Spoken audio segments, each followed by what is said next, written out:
குறைந்த வட்டி விகிதத்தில் பெர்சனல் லோனை எப்படி பெறுவது அப்படிங்கிறத பார்க்கலாம். நீங்கள் பெர்சனல் லோனுக்கு அப்ளை பண்ண போகிறீங்கன்னா ரொம்ப மலிவான இன்ட்ரெஸ்ட் ரேட்டில் எப்படி வாங்குறது அப்படின்னு சொல்லி பார்க்கலாம். Improve your credit score. Credit score அதிகமாக இருந்துச்சுன்னா நீங்கள் கடன் பெற தகுதியானவர் அப்படின்னு அர்த்தம். அது மட்டும் இல்லாமல் மிக குறைவான அளவு வட்டி விகிதத்தில் பெர்சனல் லோன் கொடுப்பாங்க. ஸோ நீங்கள் பெர்சனல் லோனுக்கு அப்ளை பண்ணுறதுக்கு முன்னாடி உங்கள் கிரெடிட் ஸ்கோரை செக் பண்ணுறது ரொம்ப அவசியம். உங்கள் கிரெடிட் ஸ்கோர் 750க்கு மேலே இருந்துச்சுன்னா கம்மியான இன்ட்ரெஸ்ட் ரேட்டில் பெர்சனல் லோன் கிடைப்பதற்கான வாய்ப்புகள் அதிகம். உங்கள் கிரெடிட் ஸ்கோர் 750க்கும் குறைவாக இருந்துச்சுன்னா அதை மேம்படுத்துவதற்கான வழிகளை தேட வேண்டும். Avoid missing repayments. நீங்கள் ஆல்ரெடி கடன் வாங்கியிருந்தாலோ அல்லது உங்கள் கிரெடிட் கார்டு பில் கடனை கட்டுவதற்கு தவற விட்டாலோ அல்லது தாமதமானாலோ உங்கள் கிரெடிட் ஸ்கோர் மோசமாக பாதிக்கப்படலாம். உங்களுக்கு கடன் கொடுக்குறவங்க உங்களோட இன்ட்ரெஸ்ட் ரேட்டை டிசைட் பண்ணுறதுக்கு முன்னாடி நீங்கள் இதுக்கு முன்னாடி வாங்கின கடனை சரியான நேரத்தில் திருப்பி கொடுத்துறீங்களா அப்படிங்கிற ரீபேமெண்ட் ஹிஸ்டரியை செக் பண்ணுவாங்க. கடந்த காலத்தில் உங்களோட இஎம்ஐ மற்றும் கிரெடிட் கார்டு பில்ஸை சரியான நேரத்தில் திருப்பி செலுத்தினீங்கன்னா உங்களுக்கு குறைவான வட்டி விகிதத்தில் கடன் வழங்கப்படும். Keep and I out for offers. வங்கிகள் மற்றும் நிதி நிறுவனங்கள் தீபாவளி, பொங்கல், ரம்ஜான், கிறிஸ்மஸ் போன்ற பண்டிகை காலங்களில் குறிப்பிட்ட காலத்திற்கு மட்டும் ஸ்பெஷல் ஆஃபர்ஸ் கொடுக்குறாங்க. அந்த ஆஃபர்ஸ் இருக்கும்போது நீங்கள் லோனுக்கு அப்ளை பண்ணிங்கன்னா உங்களுக்கு குறைவான வட்டி விகிதத்தில் லோன் வழங்கப்படலாம். Compare interest rates.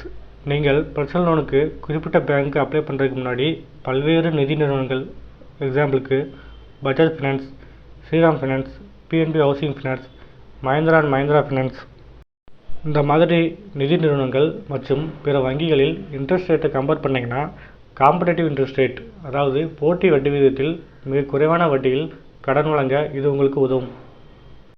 Negotiate with the lender.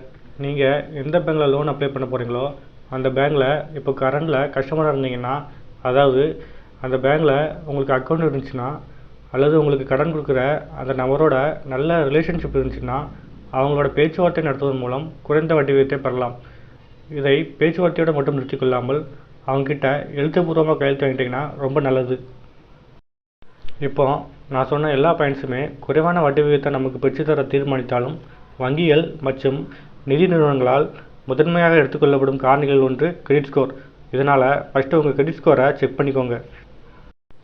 சரி, இப்போ எவ்வளோ கிரெடிட் ஸ்கோர் இருந்தால் எந்த வட்டி விகிதத்தில் பர்சனல் லோன் கிடைக்கும் அப்படின்னு சொல்லி பார்க்கலாம். கிரெடிட் ஸ்கோரு 600க்கும் குறைவாக இருந்துச்சுன்னா உங்களுக்கு சிவில் ரேட்டிங் போர்னு சொல்லி கொடுத்துருவாங்க. அப்புறம் நீங்கள் பர்சனல் லோனுக்கு எலிஜிபிலிட்டி கிடையாது அப்படின்னு அர்த்தம்.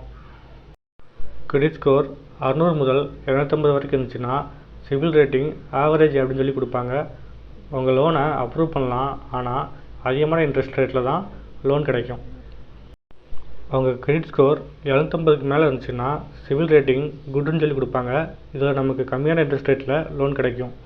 உங்கள் கிரெடிட் ஸ்கோர் 800 முதல் 900 வரைக்கும் இருந்துச்சுன்னா உங்களுக்கு சிவில் ரேட்டிங் எக்ஸலண்ட்னு சொல்லி கொடுப்பாங்க. இதில் மிகவும் குறைவான வட்டி விகிதத்தில் மிகப்பெரிய தொகை கிடைக்கும். லோன் அப்ரூவல் சீக்கிரம் ஆகிரும். அடுத்து இந்த பர்சனல் லோன் இன்ட்ரெஸ்ட் ரேட்டை பாதிக்கும் காரணிகள் என்னென்னங்கிறத பார்க்கலாம். இன்கம்.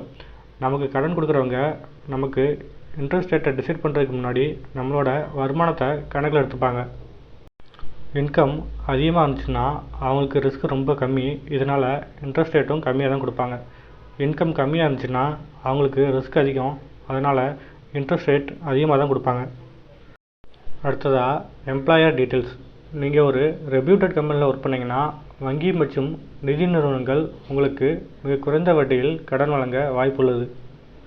அடுத்ததாக நேச்சர் ஆஃப் எம்ப்ளாய்மெண்ட். நமக்கு கடன் கொடுக்குறவங்க நாம் சுயதொழில் பண்ணுறவங்களா அல்லது சம்பளம் வாங்குறவங்களா அப்படிங்கிறத பொறுத்து வெவ்வேறு வட்டி விகிதங்களை வழங்கலாம். அடுத்ததாக ஏஜ். நமது வயதின் காரணமாகவும் நமக்கு வட்டி விகிதம் பாதிக்கப்படலாம். ரிட்டையர்மெண்ட் வயசை நெருங்கிட்டோம்னா அதிக வட்டியில் தான் லோன் கிடைக்கும். அடுத்ததாக relationship with the loan provider. நமக்கு கடன் கொடுக்குற நபரோட நல்ல ரிலேஷன்ஷிப் இருந்துச்சுன்னா குறைவான வட்டி விகிதத்தில் லோன் கிடைக்கும் அப்படின்னு சொல்லியிருந்தேன். இருந்தாலும் இது வங்கியின் விருப்பத்திற்கு உட்பட்டது தான். பேங்க்கில் அக்கௌண்ட் இருக்கிற எல்லாருக்குமே அவங்க கம்மியான இன்ட்ரெஸ்ட் ரேட்டில் லோன் கொடுப்பாங்க அப்படின்னு சொல்ல முடியாது. அடுத்ததாக பேங்க்கில் 2 வகையான இன்ட்ரெஸ்ட் ரேட்டில் லோன் கொடுக்குறாங்க.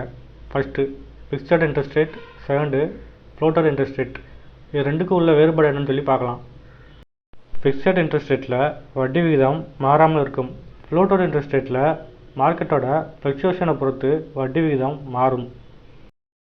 ஃபிக்ஸட் இன்ட்ரெஸ்ட் ரேட்டில் உங்களோட ரீபேமெண்ட் டெனரில் என்ன இஎம்ஐ இருக்குமோ அது அப்படியே ஃபுல்லாக கட்ட வேண்டியிருக்கும். ஃப்ளோட்டட் இன்ட்ரெஸ்ட் ரேட்டில் உங்களோட ரீபேமெண்ட் டெனரில் இருக்கிற இஎம்ஐ சேஞ்ச் ஆகும். ஃபிக்ஸட் இன்ட்ரெஸ்ட் ரேட்டில் உங்களுக்கு 5 வருஷம் டெனர்னால் நீங்கள் 2 வருஷம் மட்டும் இஎம்ஐ கட்டிட்டு லோனை மொத்தமாக அமௌண்ட் கட்டி க்ளோஸ் பண்ண நினச்சிங்கன்னா ப்ரீபேமெண்ட் சார்ஜஸ் பிடிப்பாங்க.